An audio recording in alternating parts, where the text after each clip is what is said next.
Kerusuhan Mei tahun 1998 jadi sejarah kelam bagi bangsa Indonesia. Pelanggaran hak asasi manusia atau HAM secara besar-besaran terjadi di kala itu. Satu di antaranya yaitu tragedi Trisakti yang menewaskan 4 mahasiswa Universitas Trisakti pada tanggal 12 Mei tahun 1998. Sehari setelahnya, tanggal 13 Mei sampai tanggal 15 Mei tahun 1998 menyusul peristiwa-peristiwa pelanggaran HAM lainnya yang dikenal dengan kerusuhan Mei tahun 1998. Total korban tewas dalam kerusuhan Mei tahun 1998 adalah sekitar 1.188 orang, dan setidaknya 85 wanita dilaporkan mengalami pelecehan seksual. Assalamualaikum warahmatullahi wabarakatuh. Salam sejahtera bagi kita semua. Shalom Aleichem, Om Swastiastu, Namo Buddhaya, dan salam kebajikan. Oke, tadi kita sudah simak prolog mengenai tragedi 98 yang jadi lembaran hitam dan berdarah bagi bangsa Indonesia jelang memasuki milenium baru. Sebagai jurnalis, saya akan bercerita sekaligus mengingat peristiwa kelam tersebut di kota Palembang. Namun sebelum saya menceritakannya, ada baiknya kita simak dulu penuturan rekan saya kala itu, Bung Yus, yang juga berjibaku bersama saya dalam meliput kerusuhan 98 di kota Palembang 24 tahun yang silam. Baik, saya akan mereview 25 tahun yang lalu, tepatnya tahun 97-98. Saat itu saya bekerja di salah satu stasiun radio sebagai jurnalis. Apa yang saya bisa review kembali kejadian tahun 97-98, di mana kerusuhan terjadi hampir serentak di seluruh Indonesia, tidak terlepas di kota Palembang.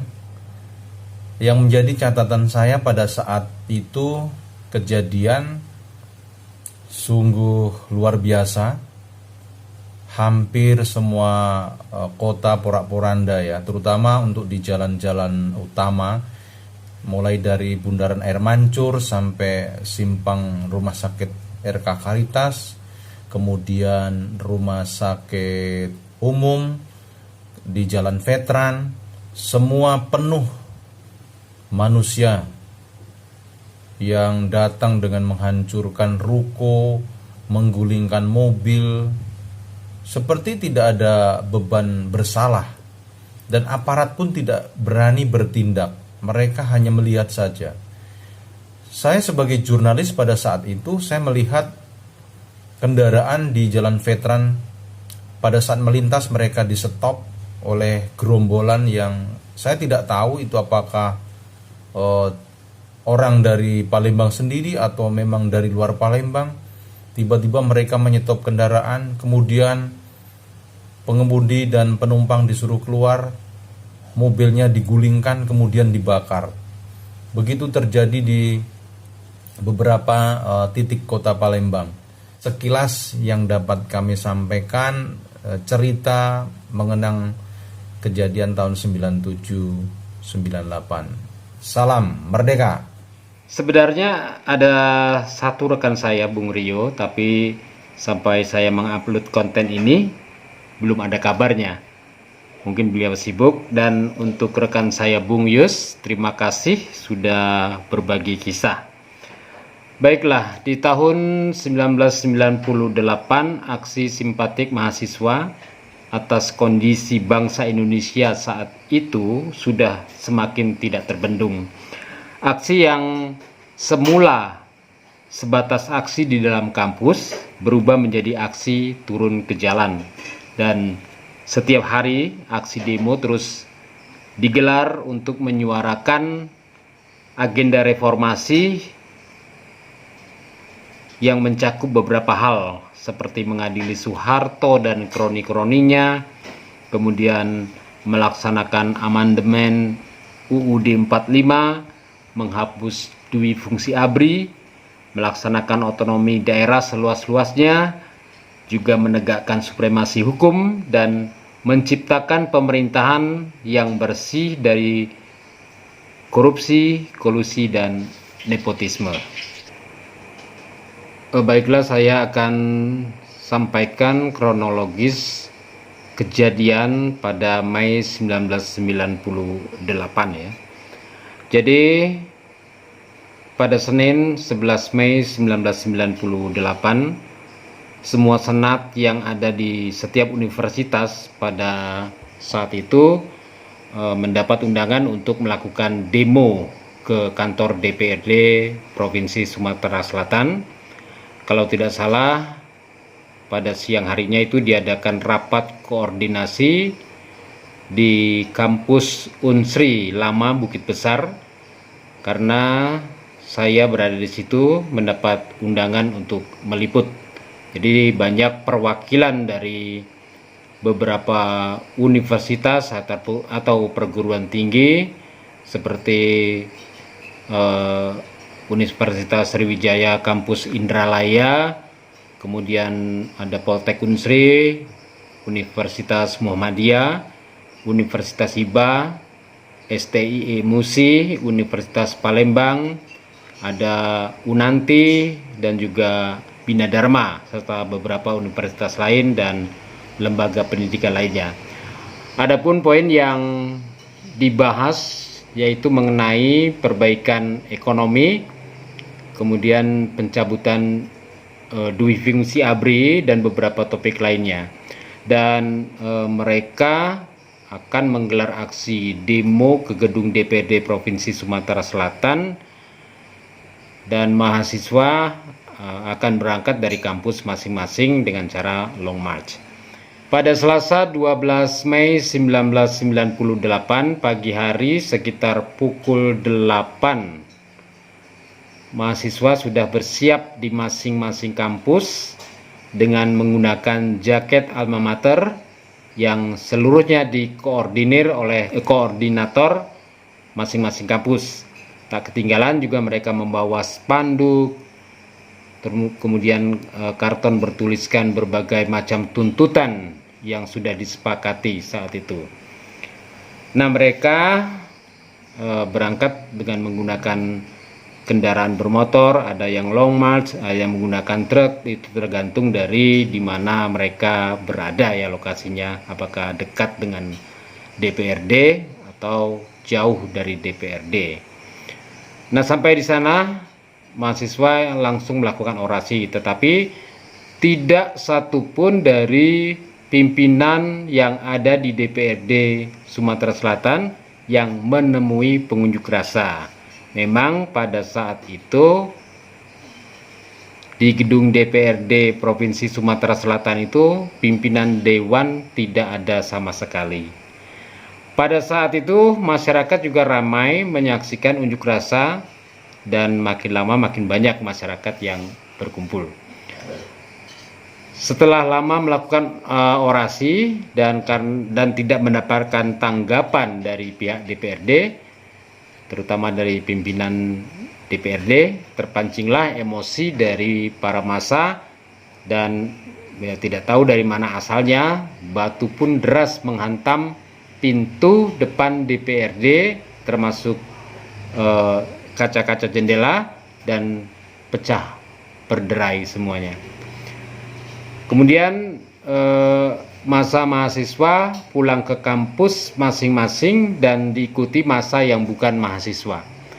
Nah, massa mahasiswa dari beberapa kampus di seberang Ulu itu sebagian melakukan jalan kaki, ada yang melewati jalan Kapten Arif Pai, kemudian ada yang juga melalui jalan radial ya. Nah, disitulah kekacauan terjadi. Massa yang berjalan melalui jalan Kapten Arif Pai melakukan pelemparan ya di kantor BCA, kaca depannya pun hancur ya waktu itu, tapi bisa dihalau oleh aparat keamanan yang sudah sebelumnya mengantisipasi. Kemudian saya dan rekan saya Rio mengikuti massa melalui sepanjang jalan radial. Nah, di situ kami, walaupun agak terlambat kami mengikutinya, tapi di situ kami bisa menyaksikan beberapa kerusakan. Ada sebuah showroom mobil dan puluhan ruko yang menjadi korban. Bahkan satu SPBU yang ada di jalan radial itu, menurut pengakuan masyarakat setempat, hampir dibakar oleh massa ya, tetapi dapat dicegah. Kemudian massa berbelok ke jalan Letkol Iskandar. Nah, di sini satu buah kantor tour and travel, restoran, kemudian satu buah apotek juga menjadi korban, dan beberapa ruko lainnya juga rusak berat.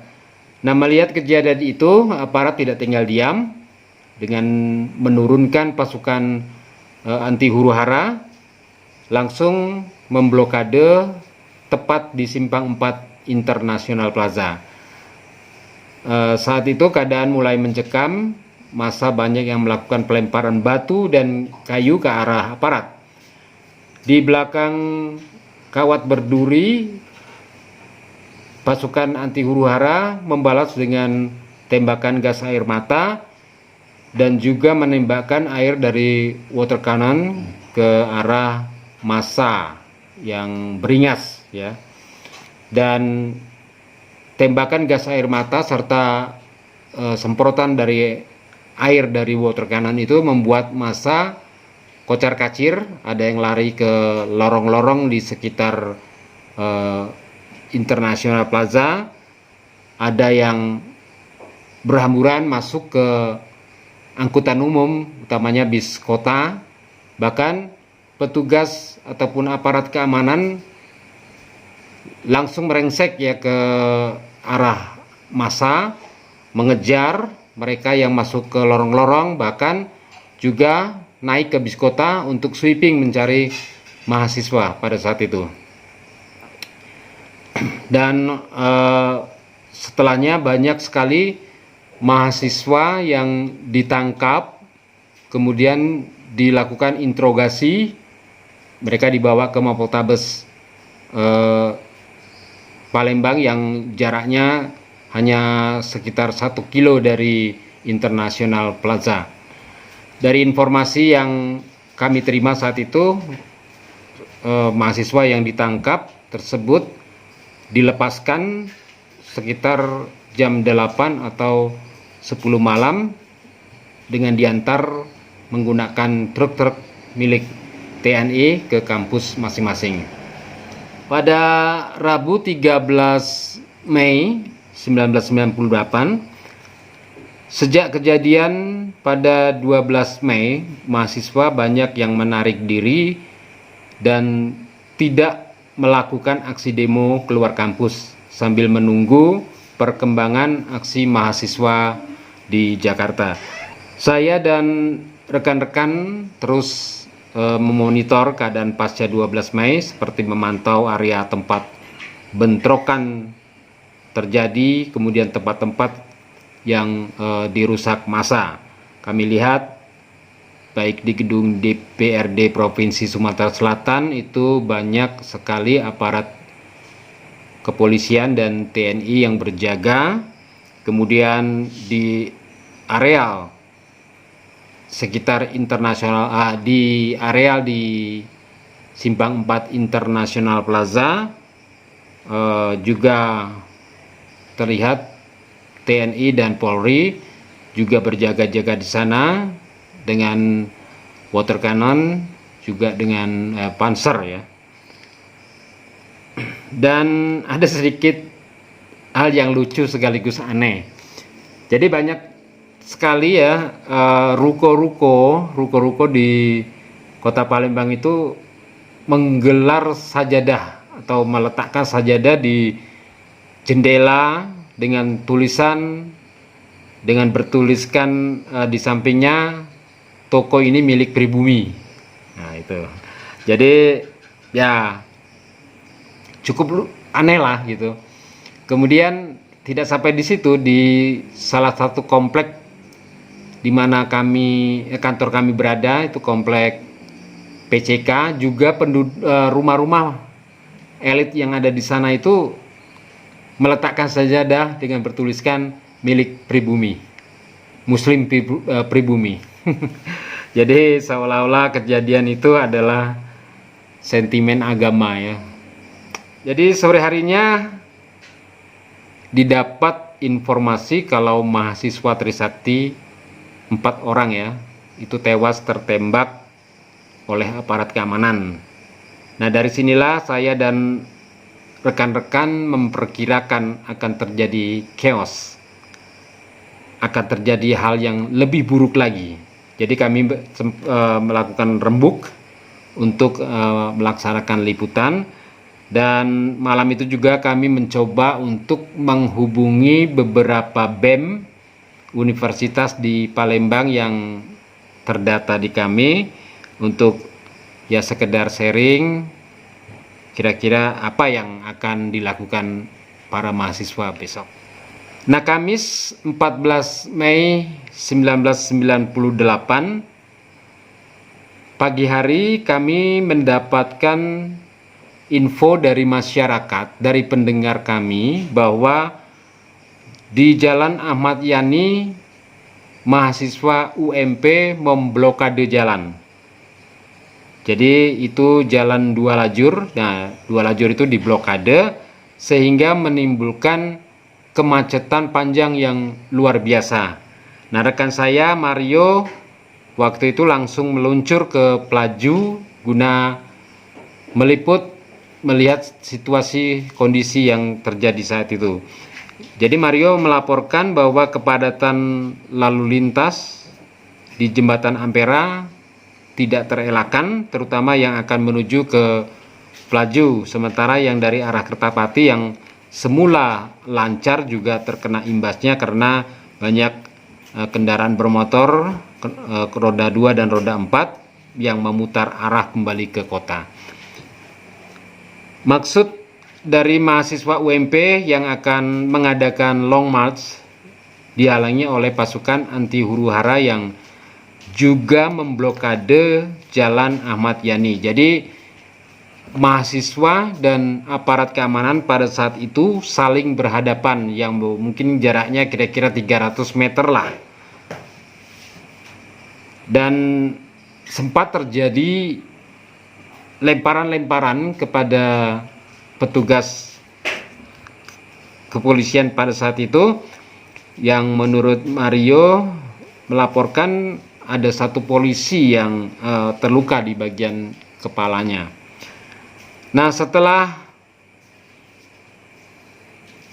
aksi lempar-lemparan itu akhirnya disepakati, entah mungkin keputusan dari pihak kepolisian untuk mengantisipasi kondisi jangan sampai terjadi sesuatu di Jalan Ahmad Yani, maka blokade pihak kepolisian itu dibuka sehingga mahasiswa yang akan mengadakan long march bisa berjalan dan mendapat pengawalan dari pihak kepolisian.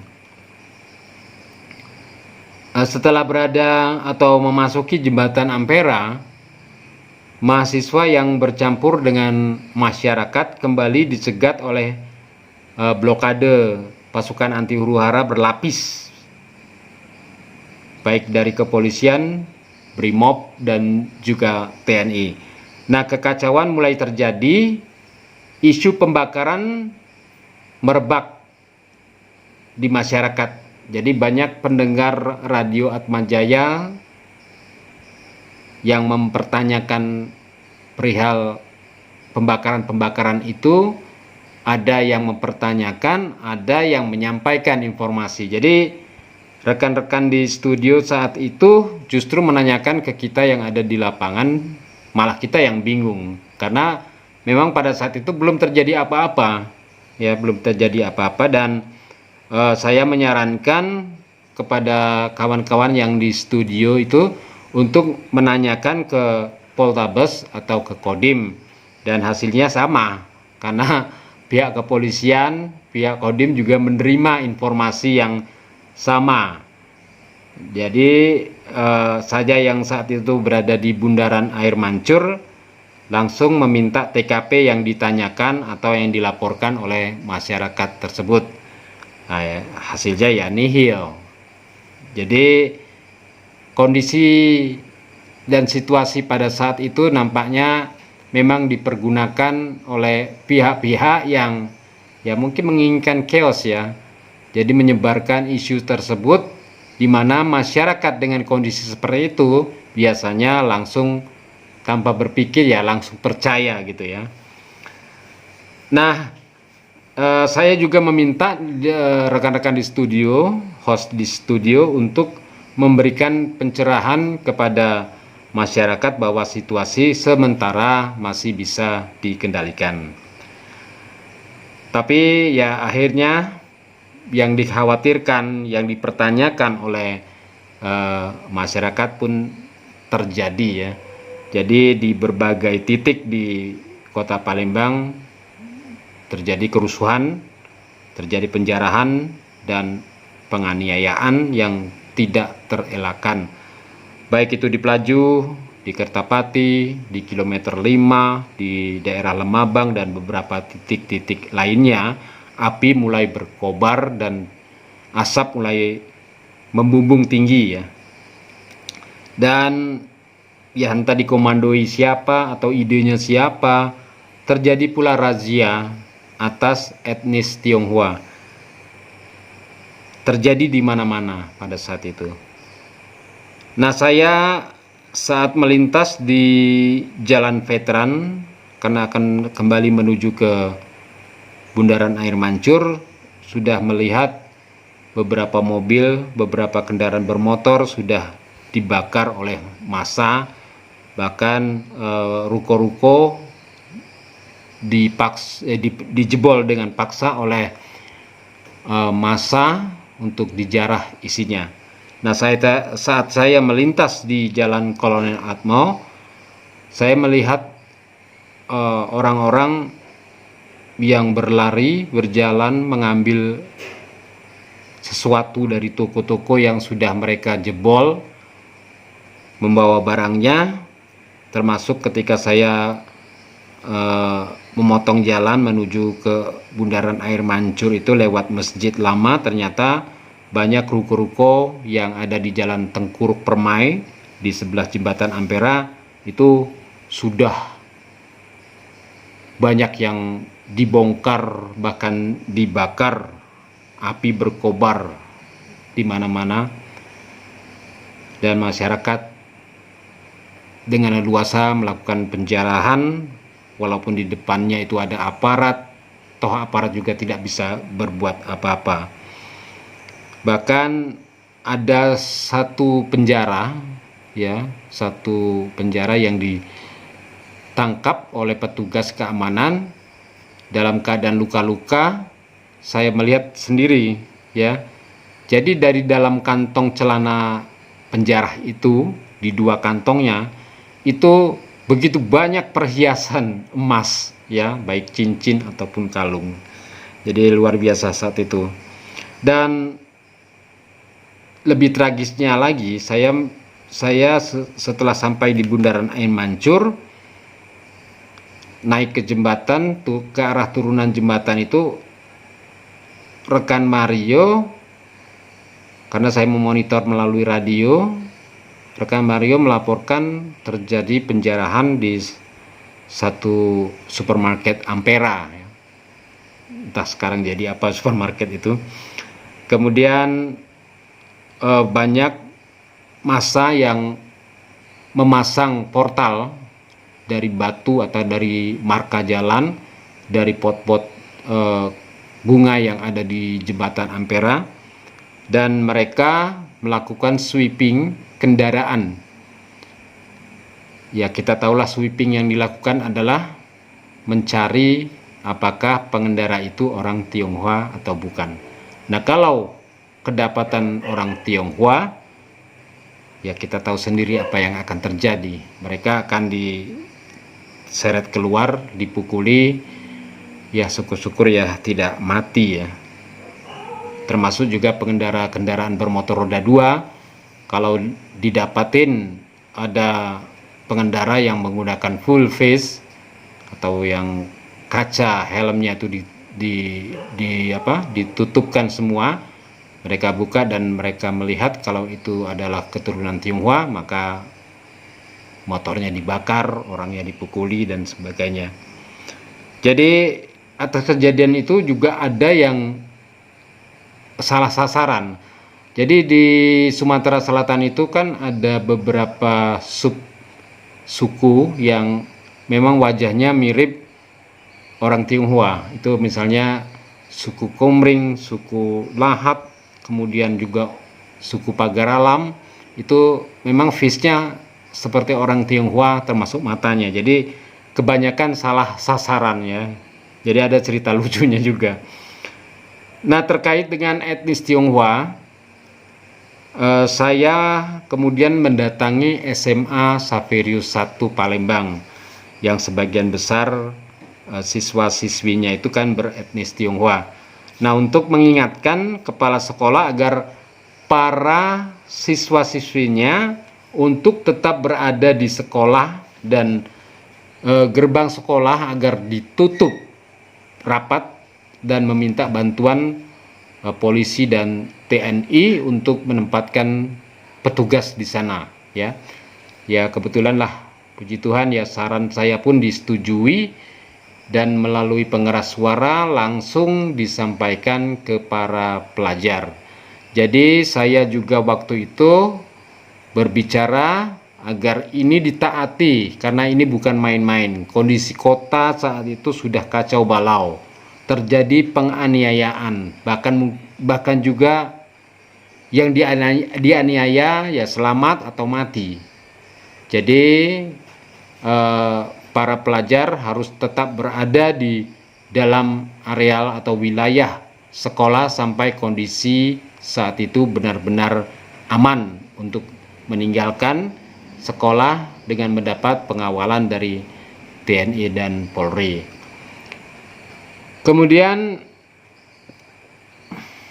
pada sore harinya Gubernur Sumatera Selatan pada saat itu Ramli Hasan Basri di hadapan awak media termasuk kami dengan nada sedih mengimbau agar masyarakat untuk pulang ke rumah dan tidak melakukan penjarahan.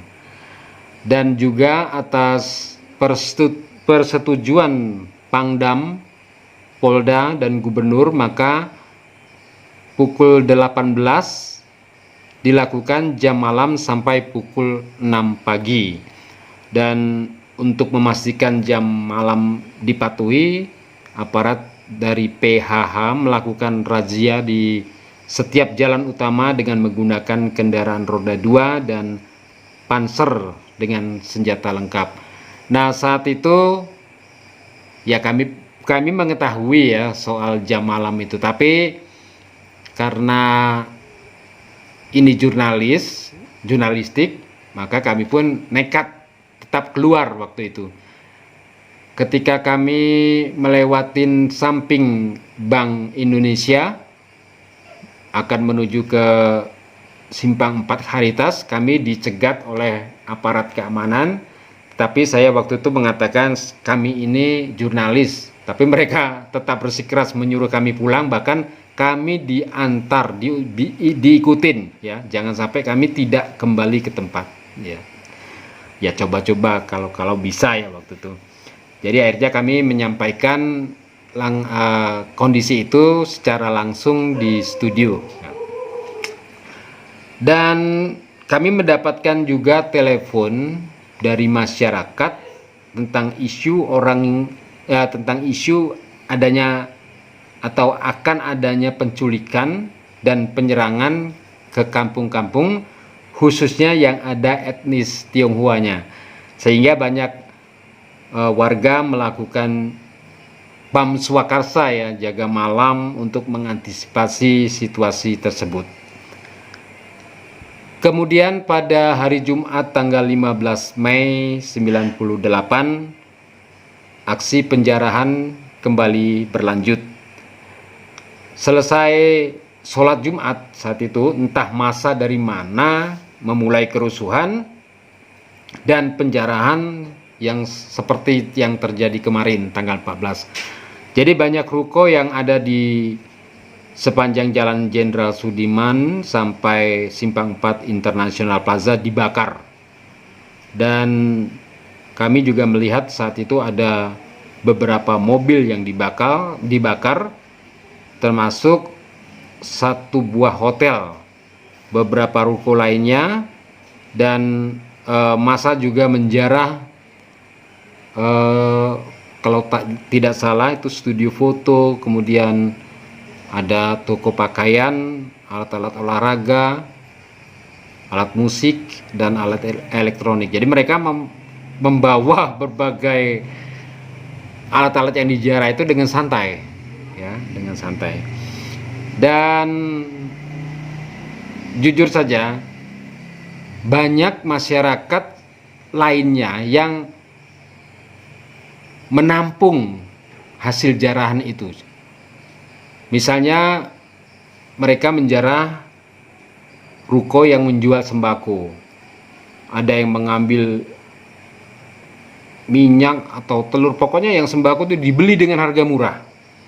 Bahkan ada keluarga yang bisa menampung beras itu 10 karung yang beratnya 10 kilo. Ya, kemudian ada yang membeli keyboard, ada yang membeli gitar, pokoknya begitu. Ada yang menampung waktu itu. Yang menampung artinya masyarakat yang membeli secara murah, ya, karena para penjara taunya maunya dapat uang, ya, mau berapa nilainya pun tidak dipikirkan. Jadi penjarahan terjadi pada waktu itu sampai sore, ya. Kemudian dapat diatasi oleh pasukan bantuan dari Brimob, TNI juga yang didatangkan dari kabupaten lain masuk ke kota Palembang, berhasil menangkap dan membawa barang-barang bukti jarahan.